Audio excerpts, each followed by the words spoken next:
chalk, crystal, trash, crank, ice, tweak. These are common street names for the psychostimulant methamphetamine.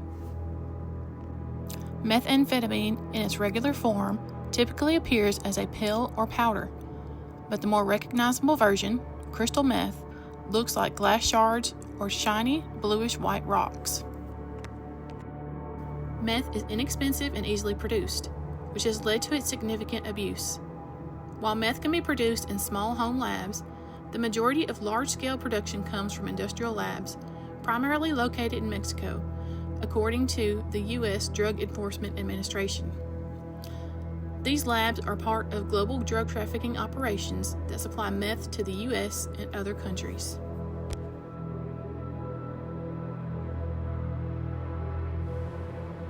Methamphetamine is classified as a central nervous system stimulant. The CDC labels it as a psychostimulant with abuse potential.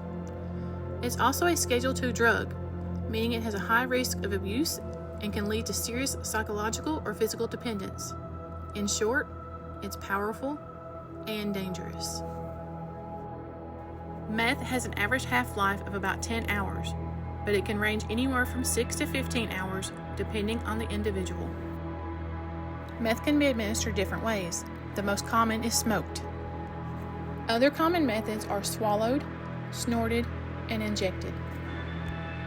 Peak effect time varies depending on the method used. For oral administration, peak concentrations are seen in 2 to 4 hours. Snorting, smoking, and injecting have peak concentrations within minutes.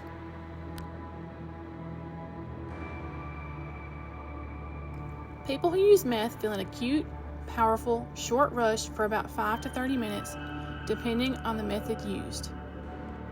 Acute intoxication from meth can cause euphoria, alertness, increased energy, loss of appetite, and even paranoia, all from a low to moderate dose. Higher doses can trigger intense effects. It begins with euphoria, followed by psychotic symptoms.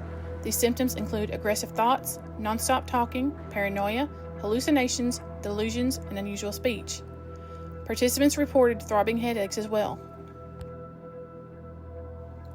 The most common symptoms of withdrawal are disturbed sleep, depressed mood, anxiety, meth craving, and cognitive impairment.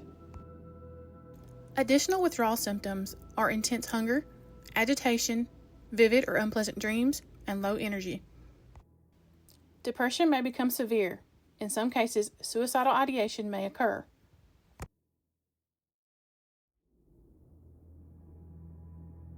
Each year, more people overdose on meth than opioids, and the number keeps rising. By 2021, over 100,000 total overdose deaths had been reported. This led the CDC to rank meth among the top 10 deadliest drugs in the United States. Overdoses often happen when someone takes large amounts in a short time, binges for days without sleep, or mixes meth with other substances. Common signs of overdose are rapid heart rate, shortness of breath, extreme body temperatures, and confusion. Though less frequent, seizures and coma are possible outcomes.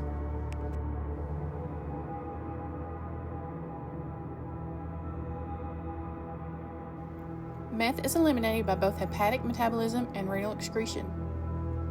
For most people, meth is fully eliminated from the body within 1 to 4 days, but for chronic users, it can take up to a week. Once thought of as just a street drug, methamphetamine has now spread across the country and the world, but rural communities are feeling the weight of its impact the most. A lack of resources plays a major role. Contributing factors include low educational attainment, poverty, unemployment, limited access to mental health care, and a deep sense of isolation and hopelessness. Add that to a greater sense of stigma, and the struggle becomes even harder to escape. The cost of meth goes far beyond the high. Loss of lives, broken families, entire communities affected.